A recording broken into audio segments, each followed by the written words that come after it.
Ano naman niya mga balita ngayong araw dapat alam. Tiniyak ng Office of Civil Defense Region 11 na hindi kasing tindi ng inaasahan ang lawak ng pinsala base sa lakas ng lindol na tumama sa Davao Region kahapon. Sinasabing malayo umano ito kumpara sa pinsalang naranasan sa probinsya ng Cebu dahil sa 6.9 magnitude na lindol. Ang damage that we receive as a region is not as huge or as big as what was expected for that kind of magnitude and intensity. Natingala po ta nga, and it's good no na dili kayo inana kadako ang damage nato per province and per mga municipalities. Sa press briefing kagabi, 7 na ang naiulat na nasawi. 1 sa Davao City, 3 sa Mati City, Davao Oriental at 3 sa Davao de Oro. Ngunit ayon sa mga otoridad, hindi pa ito ang pinal na bilang dahil Kasunod ng 7.4 magnitude na lindol na sumentro sa Manay, Davao Oriental.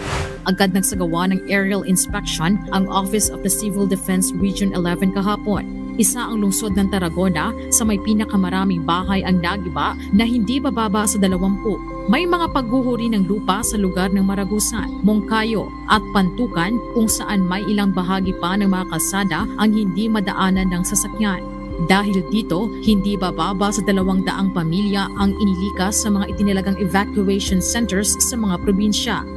Base sa initial report ng DSWD-11, 11 ang itinalagang evacuation centers sa Davao de Oro at Oriental. Ito ay sa munisipalidad ng Banay-Banay at Lupon, gayon din sa syudad ng Mati City, mayroon din sa Tarragona at Manay. Sa Davao de Oro naman, mayroong mga malalaking evacuation sa Pantukan at Maragusan.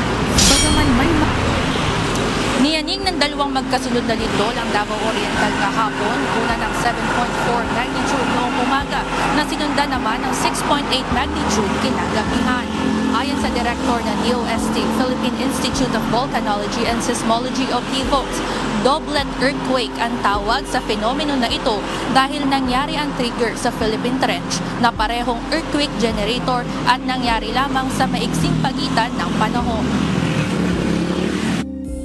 Pwede kasing nag-trigger yung, again, parang it's the same concept with the stress transfer. So, one event would cause another, one event would release a stress and then would absorb by the next, generator. Although at this case, isang generator lang sila, which is the Philippine Trench. Naipasa na sa ikalawang pagbasa ang House Bill No. 4058 o ang General Appropriations Bill Fiscal Year 2026, ang panukalang pambansang pondo sa susunod na taon na nagkakahalaga ng 6.793 trillion pesos. Ginawa ito sa sesyon sa plenaryo ng Kamara hapon ng Biyernes, October 10.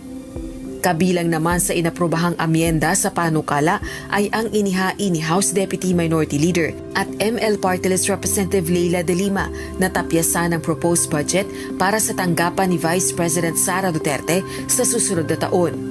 Mula mahigit 902 million pesos, isinulong na gawin na lang itong 733 million pesos, pareho sa inilaang pondo sa OVP ngayong 2025. Nag-ugat ito sa hindi pagsipot ni VP Sara sa plenary debates para sa proposed budget ng kanyang opisina. Sinuportahan ng Philippine Embassy sa Washington kasunod ng ulat na mayroon umanong isang Filipino citizen sa 10 foreign nationals na sumakay sa deportation flight sa African state.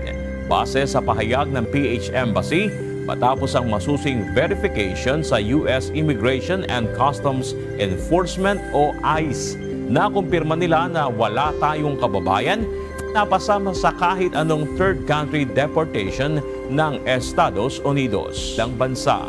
Inihayag ito ni Taiwanese President Lai Ching-te sa seremonya ng kanilang National Day. Tatawagin na niyang T-Dome ang kanilang air defense system na magsisilbing safety net para sa kanilang mga nasasakupan. Kalinsabay nito na nawagan naman ang Taiwan sa China na tigilan na nito ang paggamit ng puwersa. Naniniwala ang China na bahagi ng kanilang teritoryo ang bansang Taiwan. El Norte, sa gitna ng pagyanig kahapon, itinuloy pa rin ang civil wedding ceremony sa labas ng Panabo City Hall na pinangunahan ni Mayor Jose Relampagos. Naging saksi ang mga kawani ng pamahalaan sa matibay na pagmamahala ng mga ikinasal na ngayon nagsilbing simbolo ng katatagan sa gitna ng pag-uga ng lupa. Hiling ng mga nakasaksi, maging mas matatag pa ang kanilang pagsasama higit sa lakas ng lindol na tumama sa lungsod. Investigasyon sa mga sangkot sa flood control project sa anomaly hindi dapat madaliin ayon kay Pangulong Ferdinand Marcos Jr. Mabigat na ebidensya kailangang tiyakin upang matiyak na mapananagot ang mga ito. Now, we know many of these people are not innocent. Okay. But if you're going to bring them to court, you must have a very strong case. Look, anong mangyayari? Minadaliin natin. Hindi kompletong ebidensya natin. Malabo yung ebidensya natin. Pero pinilit natin. Natalo yung kaso. Panawagang snap elections. Pagtatangkang ilihis ang atensyon sa isyu ng katiwalian ayon sa Makabayan Block. Baka nga dahil sa snap election na proposal, baka maka-evade man accountability yung mga dapat panagutin. Loyalty check sa Philippine National Police hindi kailangan ayon kay Acting PNP Chief General Jose Melencio Nartates Jr. The state of morale of the Philippine National Police is high, relatively high.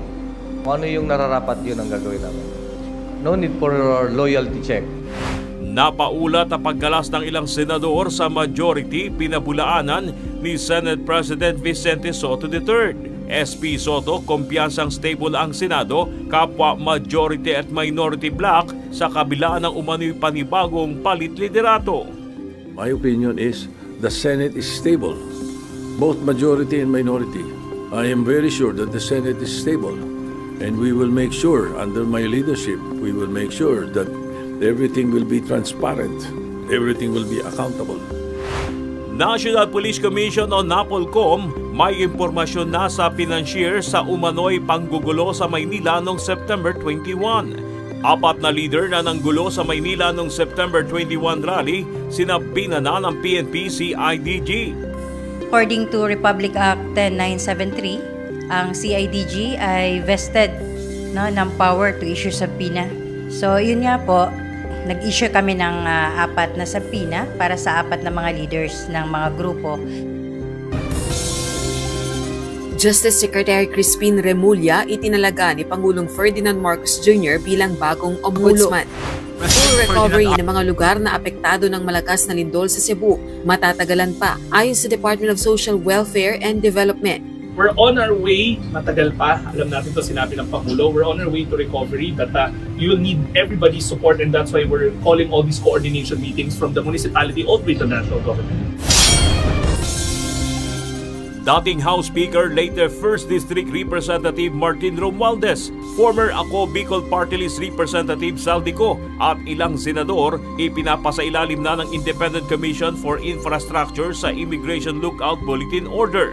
The Independent Commission for Infrastructure, or the ICI, has issued an invitation to Congressman Ferdinand Martin G. Romualdez and to appear before the Commission and testify, among others, on the national budget insertions and involvement in DPWH flood control projects from the time he became Speaker of the House. Hugo La Union, niyanig ng magnitude 4.4 na lindol ayon sa PHIVOLCS. Assessment sa lawak ng pinsala at epekto ng lindol sa La Union at karatig lugar nagpapatuloy. Ongoing pa rin yung assessment ng ating DPWH and all the member of our local DRRMOs assessing yung national roads and bridges natin sa buong Region 1.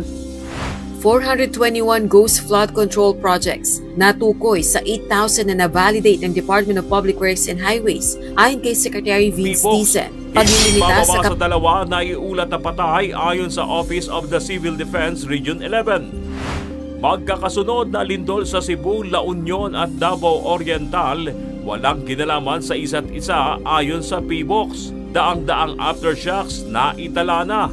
Wala po tayong nakikitang pattern. Again, these are all normal activities. The Philippines is very much active tectonically, and there's always the possibility na magkakaroon ng paglindol sunod-sunod.